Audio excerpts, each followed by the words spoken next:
327 कबल मसीह तक सिकंदर आजम पर्शिया, मिस्र और बेबीलोन मौजूदा इराक तक तमाम इलाके फतह कर चुका था और अब इसका अगला टारगेट पूरे हिंदुस्तान को फतह करना था।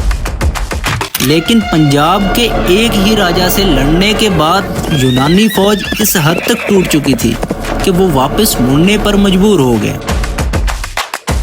लेकिन यहाँ एक सवाल आज तक जिंदा है कि क्या अलेक्जेंडर द ग्रेट ने पंजाब फतह किया? तो आज की इस वीडियो में आपको इसी के बारे में जानकारी मिलने वाली है।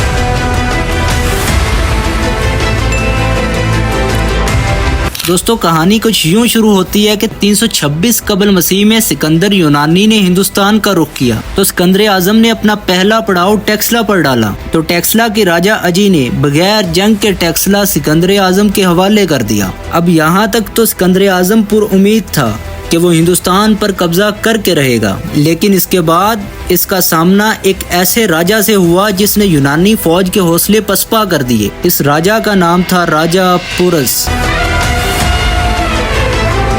दोस्तों, पंजाब के दरियाए जेहलम और दरियाए चनाब का दरमियानी इलाका राजा पोरस की हुकूमत थी। सिकंदर आजम जब दरियाए जेहलम के करीब पहुंचा तो इसने राजा पोरस को पैगाम भेजा कि जेहलम और चनाब का दरमियानी इलाका मेरे हवाले कर दो और यूनानी फौज को हिंदुस्तान दाखिल होने का रास्ता दो। तो राजा पोरस ने साफ इनकार कर दिया। चनाचे सिकंदर यूनानी अपनी फौज लेकर दरियाए जेहलम के किनारे जंग के लिए आ गया, क्योंकि पंजाब का ये इलाका फतह किए बगैर सिकंदर आजम का हिंदुस्तान को फतह करने का ख्वाब पूरा नहीं हो सकता था। इधर दरिया के दूसरे किनारे राजा पोरस भी अपनी फौज लेकर पहुंच गया। इस जंग में यूनानी फौज तकरीबन 40,000 पैदल सिपाहियों, 5,000 घुड़सवारों और 4 से 6,000 के दरमियान इंडियंस जो टेक्सला के राजा ने भेजे थे इन पर मुश्तमिल थी, जबकि राजा पोरस की फौज 35,000 पैदल सिपाहियों, 4,000 घुड़सवारों, 150 हाथियों और तकरीबन 400 रथों पर मुश्तमिल थी। 326 कबल मसीह में सिकंदर की फौज और राजा पोरस की फौज का आमना सामना हुआ। राजा पोरस की फौज आखिरी दम तक लड़ती रही, लेकिन आखिर सिकंदर की फौज ने राजा पोरस की फौज पर गलबा पा लिया।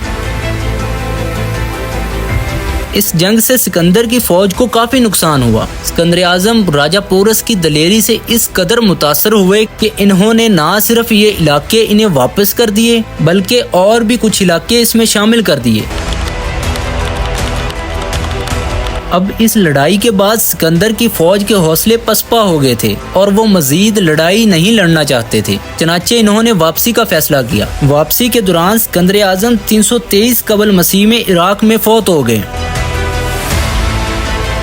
यूं पंजाब में इसकी फतह सिर्फ वक्ती थी। इसने कोई मुस्तकिल हुकूमत कायम नहीं की, ना कोई यूनानी सल्तनत यहाँ परवान चढ़ी। तो दोस्तों, आपका क्या ख्याल है? क्या सिकंदर को एक फातह समझा जाए या सिर्फ एक गुजरने वाला मुसाफिर? कमेंट में अपनी राय जरूर पेश करें। अगर हमारी वीडियो अच्छी लगी हो तो हमारे चैनल उमर्स इरा को सब्सक्राइब करना ना भूलें। अल्लाह हाफिज।